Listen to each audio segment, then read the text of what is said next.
Howdy, y'all. Hi, guys. It's Ryan And Angela. from RNA Music, That's right. which is in Texas. All right. Deep in our Texas. Oh, I say it really well because I'm so low. Raise your chur. Yeah. There you go. And we're here to answer your questions. Yep. I say burning questions, but maybe they're just not just casual questions. Ask RNA. Let's get to it.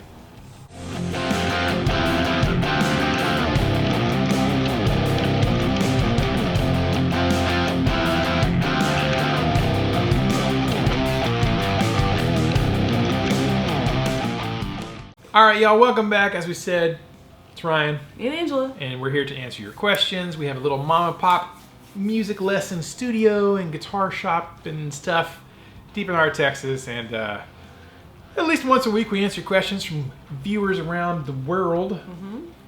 And this is episode 302. Yes. 302 of Ask RNA. All right.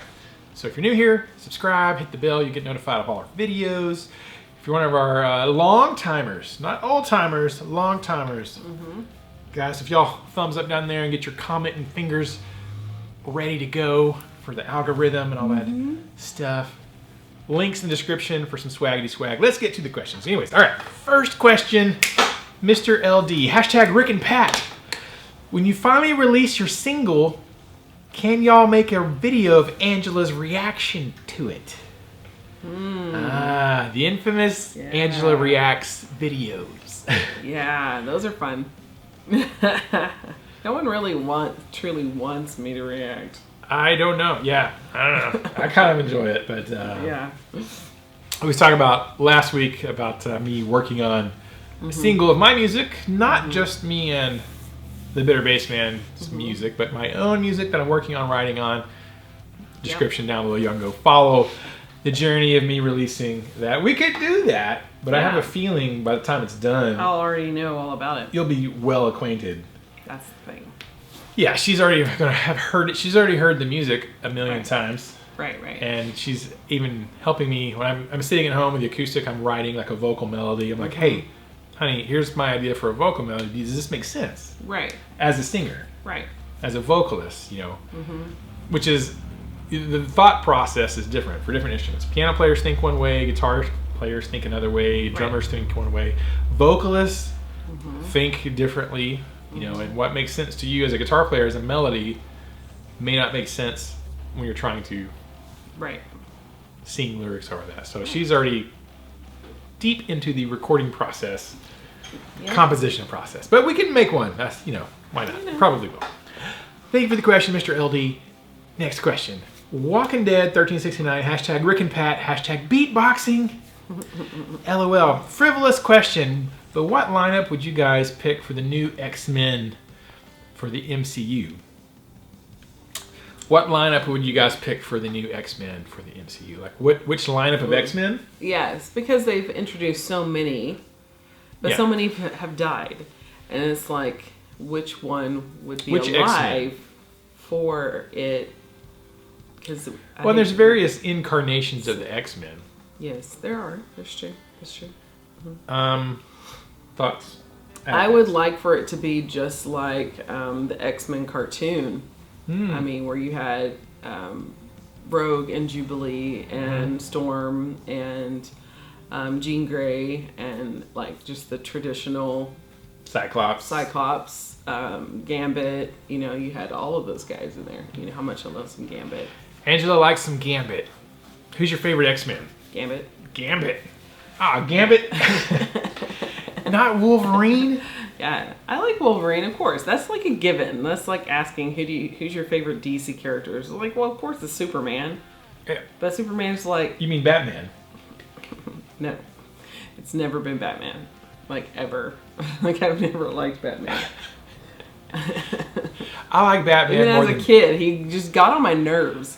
Like, Batman in and of himself just gets on my nerves. I like Batman more than Iron Man. I like Michael Keaton as Batman from the TV, movie, whatever. But no, Batman in and of himself just annoys me. So we're going to go with Wolverine. Yes. Rogue. Gambit. Jubilee, Jean Grey, Storm, Cyclops. Do we want Beast? Do we want Beast? Yes, I guess so. Beast, and Professor X. Professor X, and I would think that what's his name? Quicksilver? No, that's not. No. Yeah, I mean, I guess Quicksilver. Is he technically an X-Men? No, I don't think so. I don't think he's an X-Men. Magneto? Well, yeah, I mean, that's a villain. Do we want to? Yeah, I know. Now we're thinking of villains. That's a whole nother. I mean, Magneto really, and Doctor Doom team up. Right. No. What? Why can I think of his name? Deadpool. No. You're bringing him What's into his the name MCU. with the tail? The good guy. Oh, Nightcrawler. Nightcrawler. Thank you. How did I forget Nightcrawler? Nightcrawler. I was trying to think of his Colossus? name. Kurt. Yeah. I like me some Colossus. Colossus is pretty cool, but he didn't really play like a major role. He had little bitty snippets. Yeah, they really underutilized here. Yeah. I would like to see some more Colossus, not Deadpool Colossus. Yeah. I didn't. So yeah, I would like the traditional, as when we were kids in the early '90s. Yeah. Seeing those guys line up. Generic X-Men. Yes. I don't care for Angel. He's not. No. I don't really like him that much. That's more comic book. Yeah. Another one that was just here and there. Mm-hmm. It wasn't a constant character. Scott's brother, Havoc. No, don't really care. Mm. That's later X-Men. Yeah. The essential X-Men. Yeah. What X-Men do you guys want to see in the MCU going forward? Let us know down below. Mm-hmm. And who's the strongest Avenger? Let us know who that is. All right. Mm-hmm. Next question. Just Fun Guitar. # Rick and Pat. # KTMA. # RNA. So I have a bunch of Fenders and can tell the difference between expensive ones and cheaper ones. But I'm not into custom shop because they're all relic and that's not me. All right. New question. What is the slowest song you ever taught a student? That's right. Slowest song. I asked him to clarify that. I mean, you mean the one that took the student the longest to learn, or the slowest tempo song? And he's yeah. And he said tempo. Slowest tempo song. What's the slowest tempo song you've worked on? Hallelujah, probably. Because heard there was a secret chord. It's not fast. It's not a fast song at all. It's probably Hallelujah. Mm-hmm. I don't think there's any other ones that were. I taught them slowly, but they weren't slow songs. The actual song itself was. Yeah. Wagon Wheel's kind of slow. I mean, you can speed it up, but it's about that.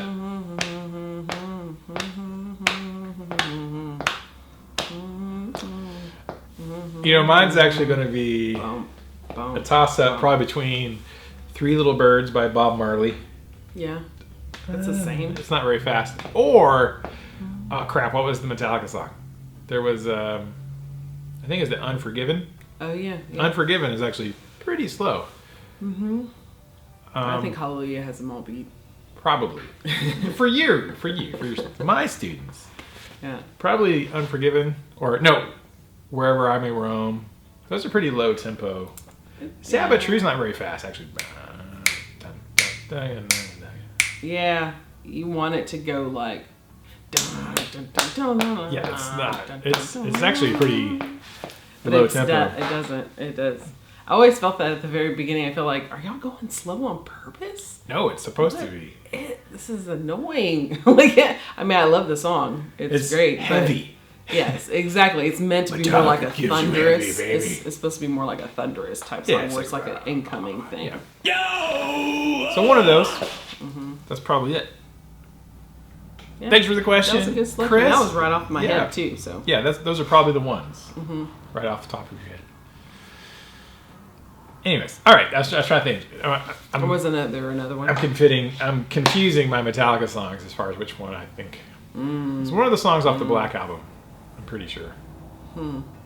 Anyways, thanks for the question, Just Fun Guitar. Comment of the day. New section. My favorite part. Comment of the day.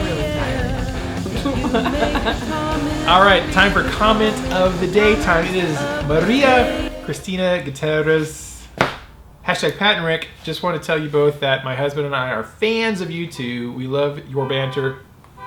Whoops. That's my bad. Why do you have... You have to do the actual horn. There you go.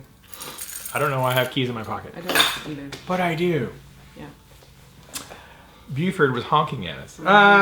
We love your banter and get to hang out with you. Sending California love. Maria Andrade. Because her name's Andrade. He asked, her husband asked last time. And I was like, I don't know how to pronounce that. And she spelled it out for me.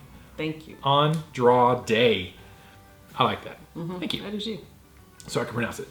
Comment of the day. They like us. They like to hang out with us. See, there are a few ladies who watch this show. Yeah, I'm sure. A few ladies. Yeah, a lot of our guys are married. That's Guys true. and gals are married. Guys and gals. Husband and wives. Watching. Yep. You guys get comment of the day. Thank you so much. Hope you're doing well in California. Next question. Adam Lynch. If Gibson contacted you about having a custom RNA or hashtag KTMA model, which model would it be and how would you spec it out? Oh, okay. That's heavy. It'd be a flying V. You think? That's what, Yeah. You think it would be. Great question. We had a lot of Gibson questions last week talking about that, and Rick Beato getting a signature Gibson guitar. I thought initially I like Les Pauls and single cuts. I have quite a few single cut guitars, and we have a couple of Les Pauls ourselves, and that seemed kind of like yeah, that would probably be it. But then I thought deeper about it, and I realized, well, I think I would rather have a Gibson Explorer, because I really love, my first guitar I bought with my own money was my Gibson Explorer. Right. And I really do like my Explorer specifically. I've played a few other Explorer shaped guitars, and like, man, something about mine, probably because I played the crap out of it when I was 16 years old, like forever. So I would probably go, because you don't see very many of those. You see a lot of people playing the Les Paul, of course. Right. And not as many people tend to go for the Explorer shapes. But so I'd probably go with an Explorer, and what I would do is, a couple years ago, or maybe more than a couple, they had the Explorer Pro models, which was, they had like flame tops, trans black flame top, block inlays, ebony fretboard, binding and stuff. But they were like 10% smaller than a normal Explorer, so they're a little bit smaller than a regular Explorer, but think the flame tops and stuff. So I would probably do something like that. I would deck it out more like a Les Paul custom, but the Explorer shape, I would have a maple cap on it and get the flamey flames, or a quilted maple top, and I would put a bird's eye maple fretboard on it, because you don't see that. I love stuff that you don't see very often. So yeah, I would have trans black, probably kind of similar to how we did the RNA custom CMG guitar, abalone blocks, maple fretboard, maple neck. So very similar to that, except on a Gibson Explorer. Sounds good. That's what I do. Yeah, 100%. Thank you, Adam Lynch. I don't think that'll ever happen, and I am not about to go to the Gibson Custom Shop and order one for $5 million for them to make that. I know some guys who can make that for me, though. That's not Gibson, but we'll see what happens. Kurgel Kreutzer with the next question. Hashtag Rick and Pat. Question. Have you seen the 4,699 pound Jackson guitars? Dollars, all right? Toman seems to sell them. Are they made only to fool people into thinking that Jackson line is still making the best high-end stuff, and that's why their budget guitars are good too? I don't know if the budget Jackson are good or not, but I find it hard to believe that a $4,700 new Jackson would hold its value. Cheers and happy belated birthday wishes to Angela. Congrats on your wedding anniversary, plus reaching over 300 Ask RNA episodes. You are officially Spartans now. This is Texas. All right, I have not seen the $4,700 Jackson. I don't think Kurgel, other than the Jeff Loomis signature Jackson Kelly that he came out with. There, I was like, oh man. Of course, I'm kind of mad that he left Schecter. Yeah. I love Jeff, but I also love Schecter. And he left, and they've been with him forever to go to Jackson. I mean, Miss Jackson, if you're nasty. Jeff must be nasty. I had to say it. I have to say it. I mean, of course, Jeff can do whatever he wants, and that's fine. And I'm sure a lot of his heroes played Jacksons. You know, Marty Friedman was a Jackson guy, and Miss Jackson. Miss Jackson. So Mr. Jeff is playing Jackson now, and his signature guitar when it came out, it was like, yeah, this is a custom shop Jackson. It's like $5,000, and everybody's like, what? I could actually afford a Schecter Jeff Loomis model. Like that's doable. You could go buy that. It's like ain't nobody gonna buy a $4,700. I mean, maybe somebody will. Now I think they have come back and now they're making like import versions of his Jackson, which like that makes a lot more sense. Right. Y'all, but I don't think I would drop that much on just a run-of-the-mill Jackson. Right. Personally. Right. I've never been a big Jackson fan necessarily of their guitars. I don't know who they are. They're nasty. Dave Mustaine played Jackson for a long time. Sure. Randy Rhoads, his crazy flying V Jackson, you know. I have not seen any other ones. The only one I've really paid attention to, Kurgel, is the Jeff Loomis one, and I was like, that's pretty rad. Yeah. I'm not spending that kind of money on it, but it's pretty cool. Right. You know, the import version maybe would tempt me, but yeah, they're rebranding, I guess. I don't know if Gibson bought them out. I don't even know who owns Jackson anymore. Fender? Maybe Fender owns Jackson. Right. I don't know. I don't really care enough to go research who owns Jackson, but it's either Gibson or Fender probably. Anyways, I don't know. I don't know that it would hold its value. The real question is, would a $4,700 Jackson hold its value? I don't think so. Right.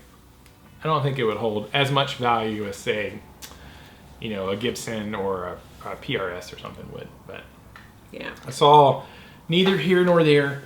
Thank you for the question, Kurgel. You guys and gals, tell us below, do you think a $4,700 custom shop Jackson will hold its value?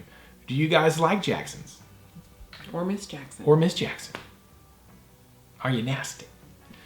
Pete, my buddy Pete, barber named Pete, he loves Jacksons. He grew up playing on Jackson guitars, and he's still hunting for one like he had when he was a kid. He loves them. They were like his favorite thing. He's really into them. So I do know a guy who plays or played Jacksons. Right. And now he's got a PRS, but you know, whatever. He's still on the hunt for an old Jackson. There was one more question. I just realized that I must have missed it. Yeah. When I was scanning through all the comments looking for questions. Guys, if you ask a question and I don't get to it, it might be because it got lost in all the comments. There was a question. Might have been from Fat Philosopher. I'm not sure. Not sure. It was about something about Floyd Rose Special trems, and are they really garbage? Like everybody says they're garbage. You know, are they really not that great? And the short answer is I'm not really sure. I don't think they're that great. I don't play a lot of Floyd Rose guitars. I've restrung quite a few, but I don't actually own a Floyd Rose myself.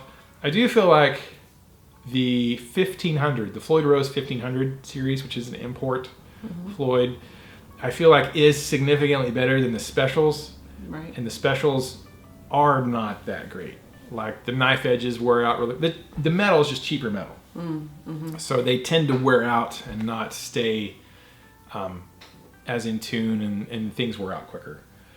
I have had several come in that, you know, the little thing you got to thread in that holds the string in. Those things break pretty regularly, so I would say that they're not the best. And if you get a chance to get a Floyd Rose 1500 series, it'd probably be worth it. And if you have a guitar that you really love, maybe it's a budget guitar and it had a Floyd Rose Special on it, but you can see yourself keeping that guitar for a long time, I would probably go ahead and upgrade at least to a 1500, or if you can, to like the German-made ones. I guess Schaller-made Floyd Rose, or even a USA one if you can. Right. If it's a guitar you're really attached to, I have guitars that were affordable. But I plan on keeping for a long time. I would probably do that. But I don't think the specials I think the reputation of not being super great is probably accurate. And if you ask that question, leave a comment below. I think it was Fat Flosser, but I could be wrong. But I didn't want to skip it, so. That's all the questions for this week. Man, we're at like 20 minutes. I'm so excited. Concise. So concise. If you have a question for next week, please leave it below in the comment section of this one. If you have a comment regarding any of the questions we talked about today, please leave your comment down below about Floyd Rose's and Jackson's and Xmen and, you know, all the fun stuff. All the good stuff. Slow songs. What's the slowest song you ever learned, tempo-wise? Learnt. Whichever one you learnt. And, yeah, thumbs up. Buy some swaggy swag. And if you watch this whole stinking video, which is super long, secret hashtag of the day. Secret hashtag of the day is Miss Jackson. If you watch this entire video. Have we done that one already? Yeah, we've done that like twice, maybe. Oh, man. Do you have a better one? I do. Okay. Hashtag Gambit. Ooh, yeah. If you watch this entire video from beginning to end, watching the whole video helps the runtime and the algorithm push the video out so more people now can... I want to go see, like, what was he in? Wolverine? Mm-hmm. He was at the end. One of the Wolverine standalones. Mm-hmm. I think when the Ryan Reynolds Deadpool got introduced, like the weird... origins? Yeah. Yeah. I think he was in that one. Yeah. He was in the melting face whenever they're trying to destroy they're in that abandoned nuclear waste facility or something like that. You'd think they could make some better Wolverine movies than they did. Yeah. I mean, Hugh Jackman is like... Real quick, in the alley, Gambit was there. That's right. I was like... Oh, super underutilized. I know, I was like, he could have done so much. Colossus had a real split-second Yes. thing in the first one. It's like... As a teenager, I'm like, I don't think he's there yet. But, you know, whatever. They should have done some more with Colossus. And they never brought him back, though. No, I know. Even after that, it could have had a total, like, it would have been he's rad. so useful. He's rad. And Russian. He's rad. It's because he's Russian. That's why I didn't bring him back. Yeah, probably. Freaking racist Marvel. Dadgummit. I don't think it's racism, but it's political. Whatever. Anyways, all right. Thank you guys so much. Leave that comment down below. We'll know you watched the whole thing. And until next time, keep the music alive. Don't forget it. The music needs you. And you need the music. And we need to keep it alive for all the X-Men everywhere. All the mutants. Yep. And normies. That means all of us. And the normies who are not mutants. That's none of us. Nobody is normal. No one is normal. Nope. All right. And we'll see you guys next time. Bye.